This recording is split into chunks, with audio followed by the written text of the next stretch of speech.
रात के 2 बज रहे हैं, कमरे की लाइट्स जो हैं वो बंद हैं, लेकिन कंबल के अंदर जो है वो फ़ोन की लाइट जो है वो चमक रही है। अगर आप या आपके बच्चे इस तरह के मूड के अंदर जो है वो डेली देखने को मिल रहे हैं, तो ये पर्टिकुलर वीडियो जो है वो आप सबके लिए होने वाला है। क्योंकि इस पर्टिकुलर वीडियो में हम लोग डिस्कस करेंगे कि क्या ये एक आलसपंथी है, फ़ोन की लत है, या हमारा दिमाग जो है वो किसी और मोड के अंदर जो है वो काम कर रहा है, और इससे जो है वो हम लोग कैसे बच सकते हैं। तो ये पर्टिकुलर जो है वो हम इस पर्टिकुलर वीडियो के अंदर जो है वो डिस्कस करने वाले हैं।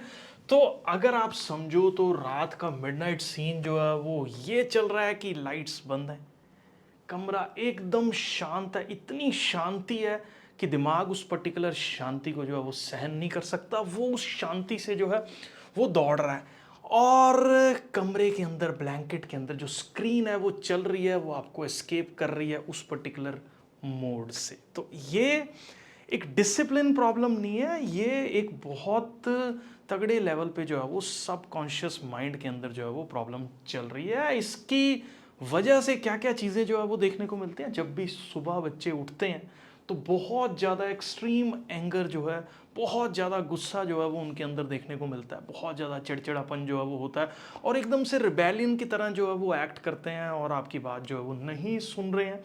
स्टडी टाइम के अंदर जो है वो बिल्कुल भी फोकस नहीं कर पा रहे हैं, इरिटेट जो है वो हो रहे हैं, स्कूल्स के अंदर कंसंट्रेट नहीं कर रहे और कोचिंग सेंटर्स के अंदर जो है वो खोए पड़े हैं, टीचर्स भी जो है वो हेल्पलेस फील कर रहे हैं, और सारा दिन एक मेंटल स्ट्रेस और हैवीनेस जो है वो इस पर्टिकुलर बिहेवियर की वजह से जो है वो देखने को मिल रही है। तो आइए देखते हैं कि क्या क्या चीज़ें जो है वो आप कर रहे हैं, तो पेरेंट्स क्या एज्यूम कर रहे हैं और एक्चुअल में रियलिटी जो है वो क्या है। इस बहुत बड़े आइसबर्ग को जो है वो समझना बहुत ज़्यादा ज़रूरी है। तो पेरेंट्स तो समझ रहे हैं कि बच्चा जो है वो 2 बजे फ़ोन चला रहा है, तो ये एक लेजीनेस की निशानी है, या वो कहना नहीं मान रहा, या वो जिद्दी हो चुका है, या वो बातें जो है वो नहीं सुन रहा, अपनी मनमर्जी जो है वो कर रहा है। तो पेरेंट्स तो बस इतना सा जो है वो सोच रहे हैं, या किसी से फ़ोन पे जो है वो आशिकियाँ लड़ा रहा है, या जो है वो बातें कर रहा है। क्योंकि ये यहाँ तक जो है वो पेरेंट्स की सोच जो है वो चल रही है। लेकिन अगर हम लोग न्यूरोलॉजिकली इसको अंडरस्टैंड करें, ब्रेन के प्रोस्पेक्टिव से इसको अंडरस्टैंड करें, तो आप देखेंगे कि उसका सबकॉन्शियस जो माइंड है, जो अंदरूनी दिमाग है उसका, वो भाग रहा है एक स्ट्रेस मैकेनिज्म के थ्रू। ठीक है, वो बचना चाह रहा है, वो बहुत सारी प्रॉब्लम्स में है, और वो अपने आप को सेफर जोन में रखने के लिए थोड़ी देर के लिए फोन का स्क्रीन पकड़ के जो है वो भुला देना चाहता है अपने सारे स्ट्रेसेस को।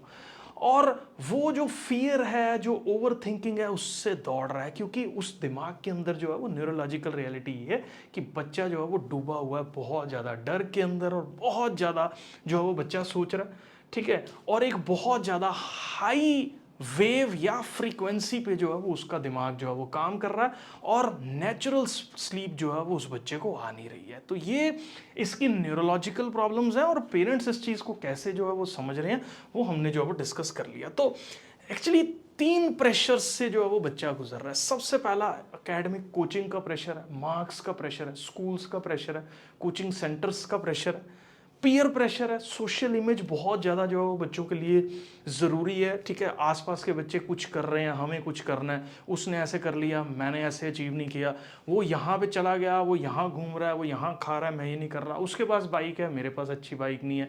इस तरह का पीयर प्रेशर जो है वो बहुत ज़्यादा आज की डेट के अंदर जो है वो बच्चों में देखने को मिल रहा है। ठीक है, क्या मैं अपने अगले टेस्ट एग्जाम्स में जो है वो अच्छा कर पाऊंगा, एग्जाम्स का बहुत बड़ा प्रेशर है, क्या मैं अपने पेरेंट्स को प्राउड फीलिंग दिलवा पाऊंगा अपने लिए। ठीक है, ये एक बहुत ज़्यादा बड़ी बात रहती है बच्चों के दिमाग में। ठीक है, और क्या होगा कि मेरे करियर के साथ मेरे, तो ये इतना सारा स्ट्रेस जो है वो बच्चे का दिमाग ले रहा है। तो ये आप समझ लो कि 10 बजे जैसे ही बच्चा एक शांति वाले मोड में आया, सारे जने जो है वो सो गए हैं, और वो पढ़ने के मॉड्यूल के अंदर जो है वो घुस रहा है, या पढ़ने के सिस्टम के अंदर जो है वो घुस रहा है, लेकिन अकेलापन और कमरे की शांति जो है इन सब चीज़ों को जो है वो ट्रिगर करती है, और ओवर थिंकिंग जो है वो बच्चा बैठ के अकेलेपन के अंदर जो है वो शुरू कर देता है। ठीक है, तो ये क्योंकि पेरेंट्स का एक्सपेक्टेशन अलग है, पीयर प्रेशर अलग है, एकेडमिक कोचिंग का स्ट्रेस जो है वो अलग है। तो जैसे ही ब्रेन अकेला हुआ कमरे के अंदर जो है वो 10 बजे बच्चे ने पढ़ना शुरू किया, तो ये सारी समस्याएं जो है वो आपको देखने को मिलेंगी। तो एंग्जाइटी लेवल, क्योंकि खाली कमरा जो है वो एम्पलीफाई कर देता है, बहुत ज़्यादा बड़े लेवल पे, क्योंकि बिल्कुल शांति है, आसपास का कोई शोर नहीं है, कोई आवाज़ें जो है वो आपको सुनाई नहीं दे रही, तो ये ट्रिगर एक एंग्जाइटी स्पाइक लेवल पे जो है वो चली जाती है, बढ़ जाती है बहुत ज़्यादा। दूसरा अगर आप देखोगे तो टीनेज जो है वो उतनी शांति, उतनी एंग्जाइटी जो है वो बर्दाश्त नहीं कर सकता। वो एक एस्केप मैकेनिज्म जो है वो ढूंढ रहा है, वो भागने की कोशिश जो है वो कर रहा है वो, और उसका बेस्ट एस्केप मैकेनिज्म आज की डेट में जो है वो हमने उसको पकड़ा ही रखा है, फ़ोन।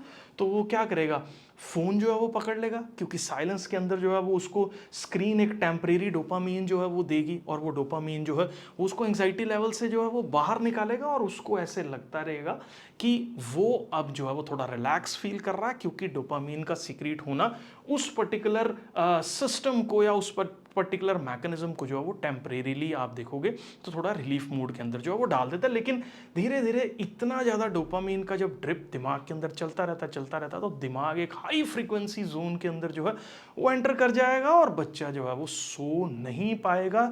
और जैसे ही किसी बच्चे की नेचुरल स्लीप जो है वो इम्पैक्ट हो रही है, तो ये सारे प्रॉस जो या कॉन्स हम लोग देख रहे हैं, ये तो आने ही आने हैं।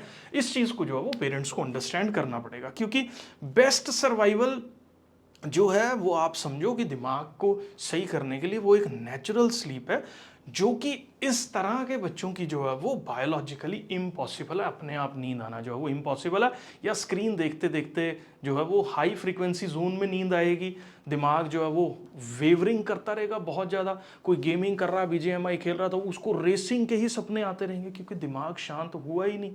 ठीक है, वही सब बातें जो है वो दिमाग के अंदर चलती रहेंगी कॉन्शियसली, चाहे वो सो गया हुआ दिखने में, चाहे वो सोया हुआ लग रहा है, लेकिन सब कॉन्शियस जो वायरिंग है वो जब खराब हो जाती है तो ये प्रॉब्लम्स तो आनी ही आनी है। ठीक है, अब देखो हम लोग क्या करेंगे, इस पर्टिकुलर एज अ पेरेंट देखेंगे तो पेरेंट शाउट करेंगे, फ़ोन को खींच लेंगे, जिससे उसका स्ट्रेस लेवल जो है वो और बढ़ेगा। तो स्ट्रेस लेवल से भागने के लिए वो और डोपामीन जो है वो मांगेगा, उसका ब्रेन जो है, क्योंकि उसकी आदत पड़ी हुई है उसको डोपामीन की, और वो स्ट्रेस लेवल को मैनेज करने के लिए। अब जब वो और ज़्यादा मांगेगा तो टीन जो एजर है वो चीज़ों को छुपाने लगेगा, झूठ बोलने लगेगा, ताकि वो उस पर्टिकुलर पेरेंट से एस्केप कर सके, या उस पर्टिकुलर सिचुएशन से जो है वो भाग सके। You cannot punish a brain जो बहुत ज़्यादा स्ट्रेस रिस्पॉन्स जो है वो दे रहा है, या उसका वेव पैटर्न एक बहुत ज़्यादा हाई फ्रीक्वेंसी पे जो है वो चल रहा है। तो उस पर्टिकुलर टाइम पे अगर आप उसको पनिश कर रहे हो तो आप अपने लिए ही जो है वो प्रॉब्लम क्रिएट कर रहे हो, क्योंकि टीनेजर इन सब चीज़ों को पर्टिकुलरली जो है वो अंडरस्टैंड नहीं करता। ठीक है, उसके बाद कुछ हम लोग सबकॉन्शियस रीवायरिंग जो है वो कर सकते हैं। कुछ ऐसे प्रैक्टिकल सेल्फ हिप्नोसिस या ब्रीदिंग टेक्निक्स हैं जिससे ब्रेन का जो है वो इस तरह की प्रॉब्लम्स को जो है वो डील किया जा सकता है। बच्चे भी कर सकते हैं, एज अ पेरेंट भी कर सकते हैं। अगर आप मेरा वीडियो देख रहे हैं तो कोई चिल्लाने की ज़रूरत नहीं है, कोई फाइट करने की ज़रूरत नहीं है। जैसे बायोलॉजिकल ओवरराइड है जो पेरेंट्स और टीनेजर्स बेड पे जाने से पहले जो है वो सबको करनी चाहिए। अब क्या जो है वो आपको करना है, आप अपना आराम से जो है वो बैठ जाओ। ठीक है, जब भी साइलेंस जो है वो कमरे के अंदर हो, ठीक है, अपनी आइज़ को जो है वो बंद कर लो, और आई बॉल्स को जो है वो ऊपर की तरफ रोल करो, मतलब आंखें बंद करके अपने दिमाग के इस पर्टिकुलर पोर्शन के अंदर जो है वो देखना शुरू करो, क्योंकि हमारा ब्रेन एक हाई फ्रीक्वेंसी जोन में है। और इस पर्टिकुलर जगह पे जब हम फोकस करने की कोशिश करते हैं तो ब्रेन जो है उसकी फ्रीक्वेंसीज थोड़ा टाइम के साथ साथ जो है वो लोअर डाउन होती हैं। ठीक है, और वो बीटा वेव से जो है वो अल्फा स्टेट के अंदर जो है वो एंटर करने लगता है। ये कुछ स्टेट्स रहती हैं, ब्रेन जो है वो तकरीबन हाई फ्रीक्वेंसी पे है, तो आप मान के चलो कि 22-23 हर्ट्स पे जो है वो उसकी फ्रीक्वेंसी जो है वो वाइब्रेशन की रहती है। और जब हम लोग अल्फा स्टेट में रहते हैं तो 17-18 हर्ट्स की फ्रीक्वेंसी तक जो है 5-6 हर्ट्स की फ्रीक्वेंसी जो है वो कम हो जाती है। ठीक है, तो एक नेचुरली हम लोग जो है वो ट्रांजिशन करते हैं, ब्रेन को जो है वो पुश कर रहे हैं ताकि वो जो है वो शांत हो सके। ठीक है, दूसरा साथ में जो है वो आपको क्या करना है, आंखें जो है वो रोल आउट करनी है, ऊपर की तरफ जो है वो देखने को फोकस करना है। और दूसरा काम क्या करना है, इनहेल करना है 4 सेकंड के लिए। 4 सेकंड के लिए जो सांस अंदर खींचना है इस तरह से 4 सेकंड तक जो है वो सांस लगातार अंदर खींचना है, और उसको होल्ड करना है 7 सेकंड्स तक। 4-7-8 का जो है वो मैकेनिज्म है। 4 सेकंड जो है वो धीरे धीरे सांस को अंदर खींचो, फोकस आपका आइज का जो है वो ऊपर रहना चाहिए। उसके बाद जो है वो होल्ड करो 7 सेकंड तक ब्रेथ को।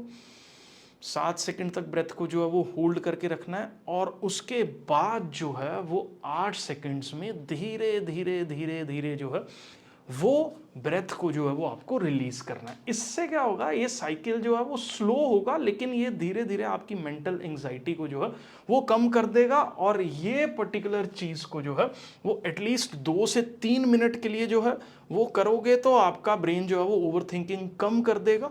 और अगर 5 से 10 मिनट कर ली तो ये डीप और नेचुरल स्लीप जो है वो इनिशिएट कर देगा, ठीक है ना। लेकिन ये आपको कंटिन्यूटी के अंदर जो है वो करना पड़ेगा। अगर आपको जस्ट अपनी ओवर थिंकिंग जो है वो बंद करनी है तो आप जो है वो इसको 4 से 5 बार जो है वो ट्राई करो। और चौथी पांचवी बार अपने आप को जो है वो कहो कि जब आप एक्सेल कर रहे हो तो आप ये बोलो कि मेरा दिमाग जो है वो अब बहुत सेफ है और I am leaving today's thought right here. वो क्या है, स्पीक दिस साइलेंटली, मतलब मेरा दिमाग जो है वो बिल्कुल शांत हो चुका है, अब मेरे को जो है वो नींद आने वाली है।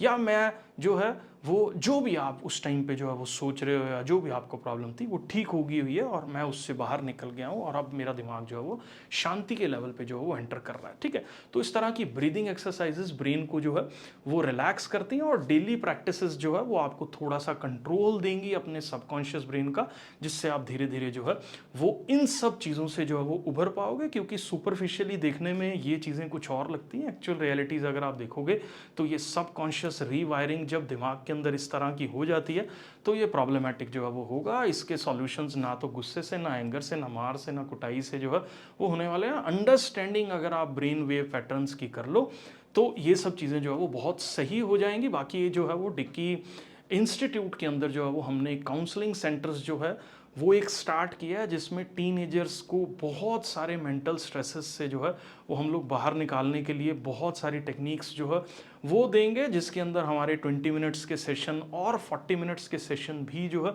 वो अवेलेबल है। वीकेंड्स के ऊपर सैटरडेज और संडेज को आप प्री बुक करके जो है वो आ सकते हैं। कोई भी पेरेंट जो कंसर्न्ड है अपने बच्चे के लिए और वो सेशंस जो है वो लेना चाहता है तो धीरे धीरे कुछ 4 5 6 सेशंस के बाद जो है वो हम लोग कोशिश कर सकते हैं कि वो रीवायरिंग जो है वो सबकॉन्शियस ब्रेन की होगी, या बच्चे को इस तरह से जो है वो ट्रेनिंग दी जा सकती है कि वो अपने थॉट्स को जो है वो कंट्रोल करे। बाकी अगर आपको बुक करना है तो स्क्रीन पे दिए हुए नंबर पे जो है वो आप व्हाट्सअप मैसेज करके जो है वो अपनी बुकिंग करवा सकते हैं और जो भी नेक्स्ट अवेलेबल स्लॉट होंगे आपको जो है वो दे दिए जाएंगे। मिलते हैं नेक्स्ट पर्टिकुलर वीडियो में, तब तक के लिए bye bye, take care and see you soon.